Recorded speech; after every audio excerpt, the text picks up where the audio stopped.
Hello, healthcare professionals. Vince Pacenti here. I am so excited to spend the next 5 minutes with you talking about dealing with adversity, talking about overcoming obstacles, talking about dealing with the stress we're all dealing with right now. And I'll do that with a story of mine where at the age of 26, I'd never ski raced before. At the age of 30, I was vying for the gold medal in the Olympic Games. And the number one question I get asked all the time is, how do you make that decision? Like, what rational human being makes that decision? And the point of this is I think I'm a rational individual, but there was a burn inside of me to be part of the Olympic Games. And the idea here is a good idea won't go away. And, I spent my entire life fascinated by the Olympic Games. But, folks, I played clarinet in the band. What business did I have going to the Olympic Games?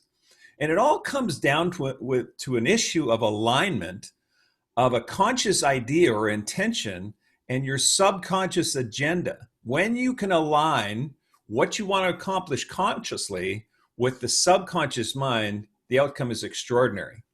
And there's some science behind this. Actually, it was by Dr. Lee Poulos.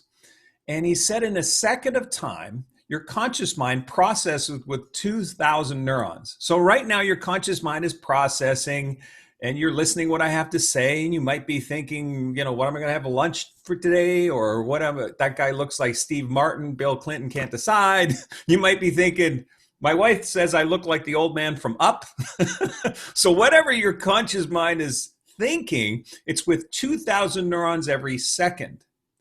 In the same second, your subconscious mind is processing with 4 billion neurons.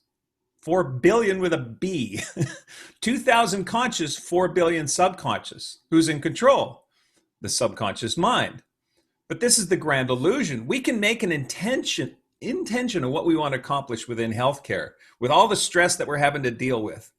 But the subconscious agenda may be taking us in a different direction. The ratio between the conscious and subconscious mind is the exact same ratio between an ant and an elephant. The ant is on the back of the elephant. Your ant is making a decision on direction and starts marching west. I'm marching west, says the ant. What if the elephant is headed east? Which way is the ant really going? East, thinking you're going west. But what if you had 2,000 neurons and 4 billion neurons headed in the exact same direction? How extraordinary would that be? So to create that kind of alignment starts and ends with what I call the emotional buzz. When a thought creates a physical reaction in the body, when a thought creates some sort of even anxiety, it's the combination of, ooh, I would love to do that. You can try that right now. Take your hands, rub them together, go, ooh, I would love to do that. In the same second, it's this anxiety of this, oh my gosh, I have fear that who in their right mind would want to try and get to the Olympic Games in 4 years from today? But it had an emotional buzz. And when something has an emotional buzz, it means it's important to you. It means that you have your ant and elephant aligned going in this exact same direction. So for all of us in the healthcare world, find that emotional buzz. The impact you have not just on patients, but the families of these patients. I mean, it's so easy to get caught up on all the stuff that we're focused on. And there's a simple fact, you gravitate towards your current dominant thought. So why not be the architect for your dominant thought instead of it appearing to you, instead of being the victim of this environment that is so pervasive and so uncertain? This uncertainty is something we're all dealing with. The uncertainty of trying to get to the Olympic Games and never had ski race before was prevalent.